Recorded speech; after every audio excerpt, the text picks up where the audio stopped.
What's up, guys? This is Bobby Douglas, and welcome to another edition of a 2020 NBA Draft Prospect full game video breakdown. And today we're going to be taking a look at St. Mary's wing Malik Fitts, as I did tweet out on my Twitter page and my Instagram story if you are following that.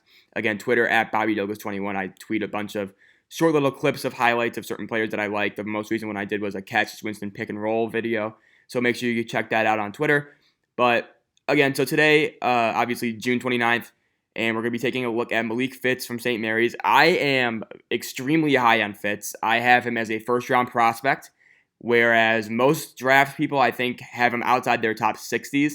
So this is one of the prospects where I'm ways away from any other draft analyst. Obviously, we talked about Jalen Smith earlier, and Malik Fitts are really the two guys where I think there are a lot of differences between my boards and several other respected analysts' boards.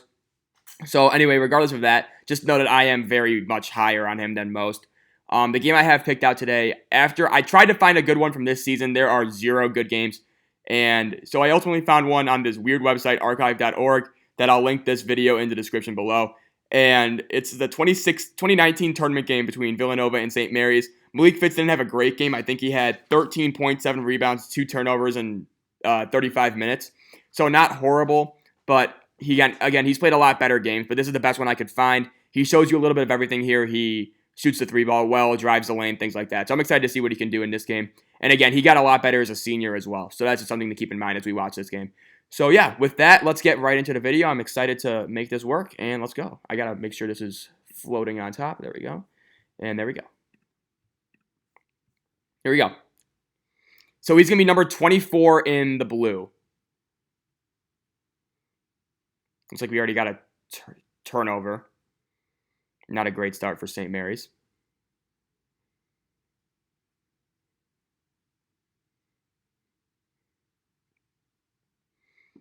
But things I like about Fitts, I think he has one of the most devastating shot fakes. He's really good at ripping and running.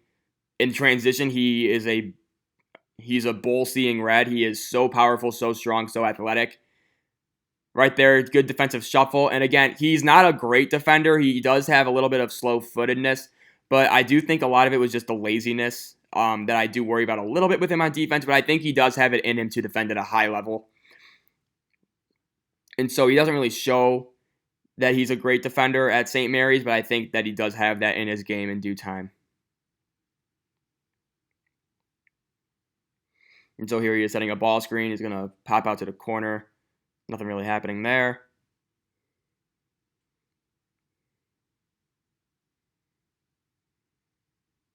And I think we got a just shot clock violation right there. So, but again, things to worry about with his shot. He was a 40% three-point shooter in college, which is very solid, and around 48% field goals. But his release is very slow. It's almost a slow wind-up from his chest into it's a pretty decent release point, but it's just a very slow release. So I worry about that a little bit with him in terms of just creating shots off the dribble. But I think he could be pretty solid as a shooter as well. Again, just talking about the 3-and-D guys that the NBA just finds so valuable nowadays. Malik Fitts, I think, is really one that's slipping under the radar for a lot of players, or for a lot of scouts. So I'm excited to watch him play in this game because I do think he offers significant upside for a contending team.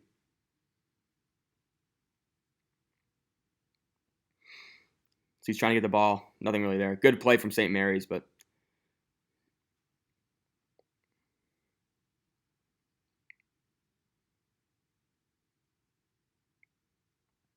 and again, it looks like Fitts is on Eric Paschall, and obviously this is from 2019. So let's see how he defends Eric Paschall, who had a very good first year in the NBA. Again, he's moving his feet pretty well there, and again, St. Mary's kind of use him as a small ball 4 at times and kind of a combo forward. I see him as more of a 3 in the NBA. And yeah, I see him more perimeter oriented. In terms of his defensive ability, I think he is a little bit of a tweener, and that he's not big enough to guard traditional 4s and 5s, but he's also not quick enough to guard on the perimeter. So it'll be interesting to see how an NBA team uses him defensively, but I do think he offers significant offensive upside and value to any team just because he's a guy who can come in, drive the ball really well. He's really good going towards the rim. And again, he's obviously a great shooter. So there are a lot of things to like about Fitts, but the defense is really where he's going to make his NBA money if he gets there.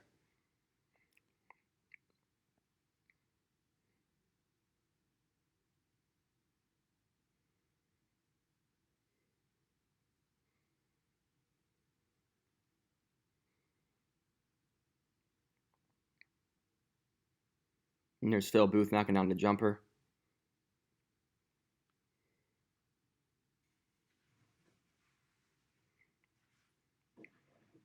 So they like to run Fitts in a lot of high post action, especially this year, or especially last year. This year they ran him a lot more on the perimeter. But you'll see in the tournament, they'll run him a lot in the post and things like that.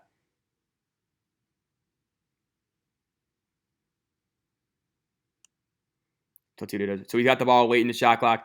Again, really nice first step, and he's not going to finish, but he's going to draw a foul right there. And again, you just saw the explosive just drive that he does possess.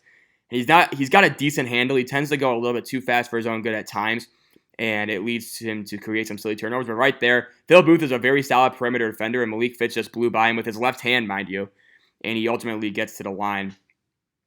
And, in terms of his backstory, it's pretty interesting, actually. So as a freshman, he came out of, I think he's from California originally, out of high school. He went to USF, University of South Florida, as he knocks on that free throw, as a freshman. Then he decided to transfer. So he sat out the 2017-18 season for St. Mary's. Then this year, he became a bona fide starter, his first year, so this 2018-19 season, he really burst onto the scenes at St. Mary, had some really nice games. And then this past season, his junior season eligibility-wise, he really just turned on the Jets. He averaged around 16 points a game and 7 rebounds as well. And he just had some monster games where he would just go off for 5 or 6 threes in a single game, score high 20s or low 30s in points. And so he did have some big games. And a lot of people think he should have stayed for his senior season. For me, it's more of I don't really have an opinion either way. Maybe just overall he should have, just because his draft stock isn't as high as I think it could be with one more good year at St. Mary's. But it's ultimately his choice. And again, I do think he definitely has NBA potential in my opinion.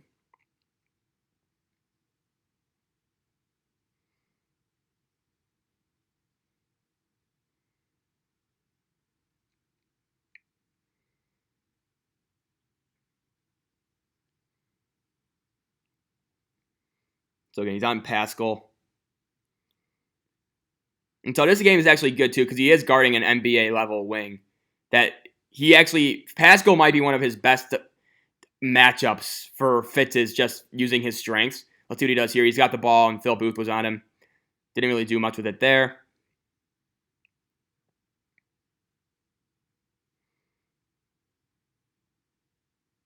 Let's see. So again, 13 on shot clock. Got the ball right there, passed it out again. Didn't really show a whole lot as a distributor. It's kind of just he's just kind of a bucket getter, I would say, offensively, more than anything. And so he's definitely going to need to show that he can score at the NBA level. Right there, that's a pretty good closeout, just being aware and knowing that Pascal's going to pull that. And Fitz was right in his grill, contesting that as well. And again, this game, he's shown pretty solid defensive effort. But in the games I watched of him from this past season, it was very inconsistent effort and just very slow to react and move. Not the most aware off-ball defender. But again, you see that right there, that dribble, that combo move. That's pretty nice. And then let's see what he does here. And again, it doesn't finish there, but he does have the fluidity that it takes to really be a successful NBA player on the offensive end. So I do like his drive and shoot game. I think he's a pure 3-level scorer, and I think that'll translate really well to the professional level, wherever he may end up.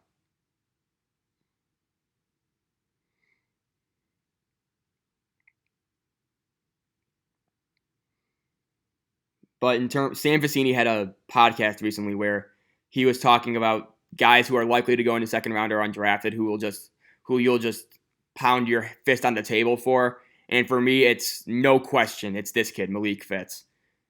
I think he definitely has an NBA future in front of him. And there's Jordan Ford. There should be a video coming out soon on him too, because I think he's another guy that has some NBA potential just because of that shooting ability, and he's also a very good pick and roll point guard as well. Let's see how Fitz handles the switch. So again, he's on Pascal.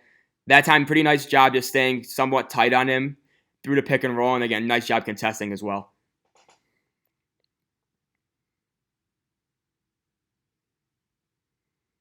We've gone a long time without a media timeout. We're still not going to get one. Damn.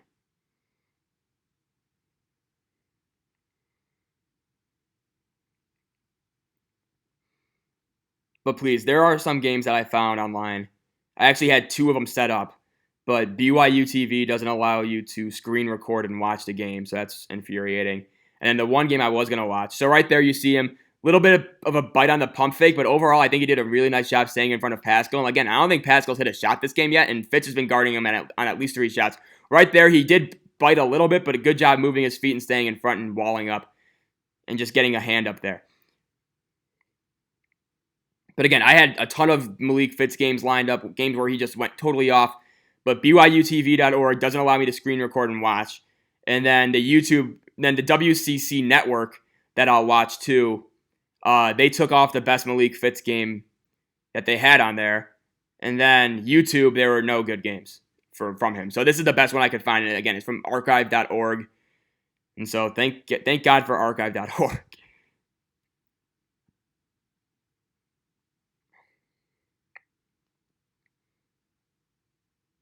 And there's Fitts on the rebound. And again, he's pretty athletic too. He doesn't really show it laterally, but you're talking about a guy, I would put him in the same category as like a Pat Williams from Florida State in terms of his vertical athleticism. I think Pat Williams probably has a little bit more explosiveness, but I think they play similar styles. I think Malik Fitts is a way better shooter and just dribbler as a whole. But there are a lot of similarities in terms of their build and overall power that they have in the half court. Few players can get that level of acceleration.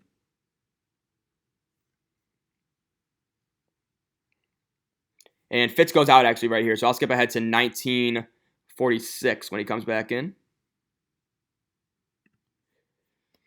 He plays 35 minutes on this game, but here he is. So again, he's guarding Pascal.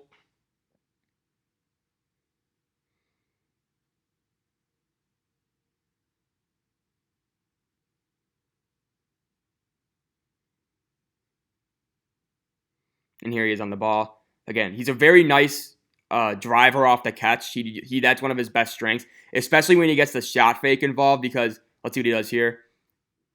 And again, missed as that 3, but you can see the shot. The form is a little bit peculiar, but he was a 40% shooter for his for St. Mary's last season. And again, he kind of just he starts his shot from a lower point than most people, but he ultimately ends the shot in a fine spot. It just takes a little bit longer to get off. And he doesn't really jump super high, so that kind of worries me. He might have trouble getting a shot off in the NBA, but he does have a nice set of combo moves and things like that do allow him to get a little bit more space. And again, he's a pretty competent dribbler, standstill. The only time where he will struggle dribbling the ball is when he's trying to make a play in transition and just gets a little bit ahead of himself. Again, read that perfectly. Good job. And again, really good job walling up. I think, yeah, Pascal got the point, but Fitts did a nice job just staying in front, staying disciplined, not reaching over. And so I thought that was a pretty nice job from Malik Fitts. And again, the pick and pop coverage is hard with Pascal too, because he's a guy who can drive the lane. Let's see what he does here. Fitts, again, slow release, but that time he buries it. And again, he had games this year where he just went nuts. And so right there you saw he's really good at hitting open threes off the catch, but he's also a very capable off-the-dribble shooter too. So again, I don't understand why this guy is considered to go undrafted, because I don't think the defense is that unworkable. And that's clearly the biggest knock on him. But so far, I think he's shown solid defensive effort.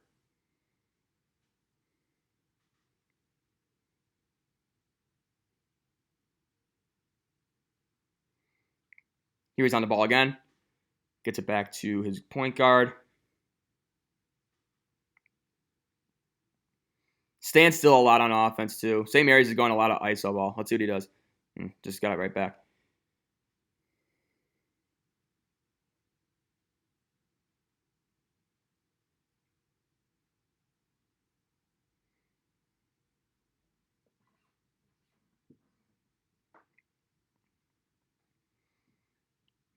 So here's Fitts on Pascal again. Let's watch him defensively.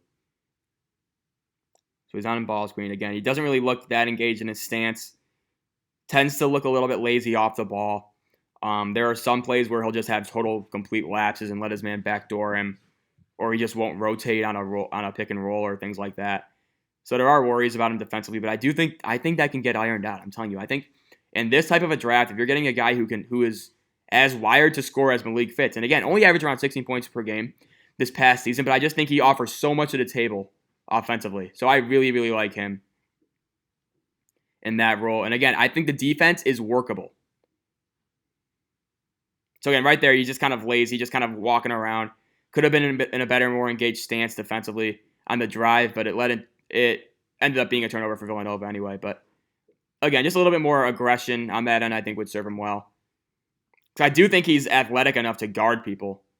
It's just a matter of doing it. It's right there again. Didn't finish it, but nice job just getting to his spot and getting a nice shot off. Again, his acceleration in the half court is very cool to watch, especially if he gets a slight step on you or a slight advantage.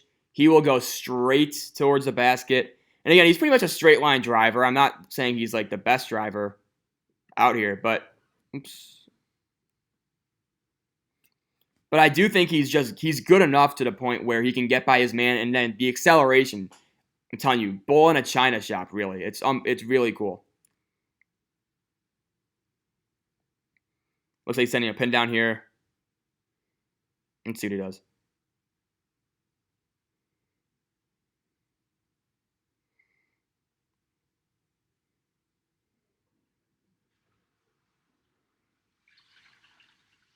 Not much going on there.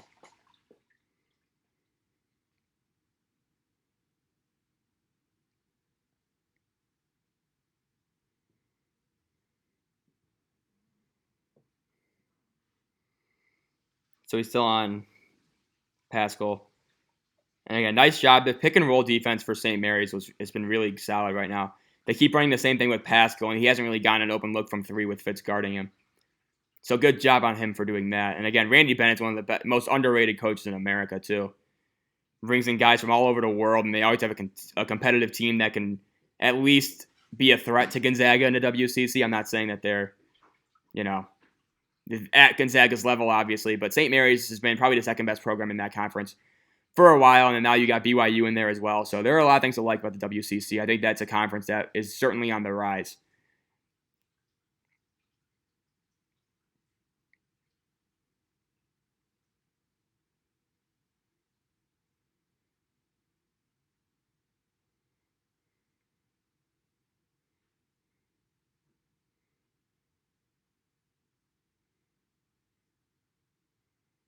So if it's setting the ball screen right here, nothing really going on.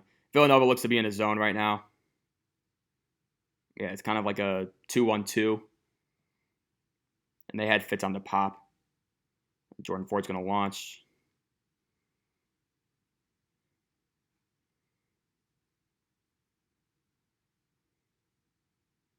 Let's see what he does here. So Pascal's getting a ball screen. He went under the screen right there. Probably should have gone over, but there was a lot of movement going on.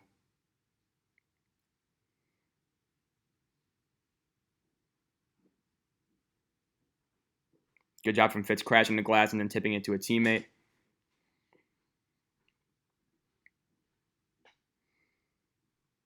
Again, he's a pretty good rebounder as well for his size. That's definitely a product of him being one of the bigger players on the floor for St. Mary's, so he is allowed to just kind of crash the glass and things like that. But I do think, again, he has a very nice frame, I think. And so I do feel that could be beneficial for him in the NBA.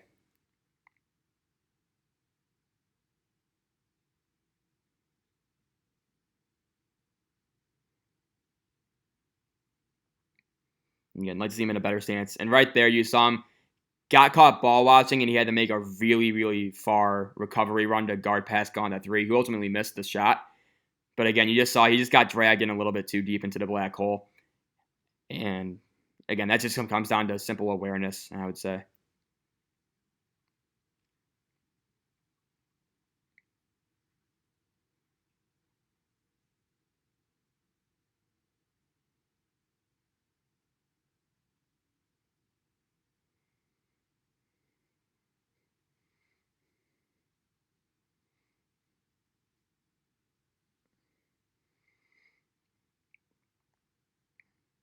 So he's matched up with Pascal this entire half, and overall, I think he's done a rather surprisingly good job.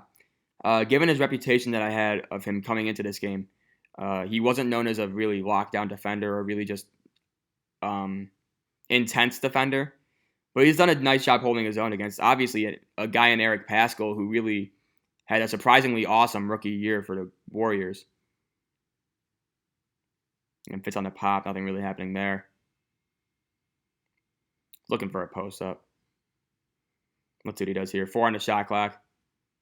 Again, he does have that off-the-dribble game, and he just drilled that one too. So I do like that about his game. Again, you saw it right there. That's a long 2.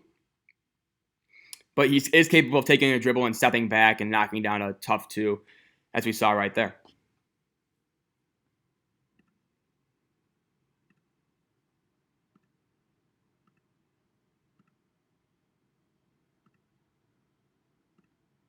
Oops. There we go. Again, Fitts on Paschall. Nothing new here. Let's see what Villanova runs down to half.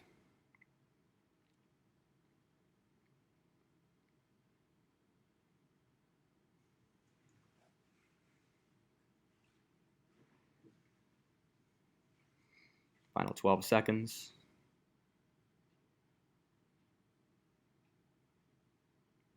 Looks like it's going to be a Jordan Ford shot. Nope, never mind. Yeah, and that's the... So that's the end of the first half. I think, he doesn't score a whole lot in this game. Only has 13 points. I think he had 6 in the first half. But, I hope you guys saw the potential that he does have when he is making his shots. And that's a lot. That's more often than not where he's hitting them. And so hopefully you guys like this video. I'll be back with the second half soon. And yeah, thanks for watching, and we'll see you then.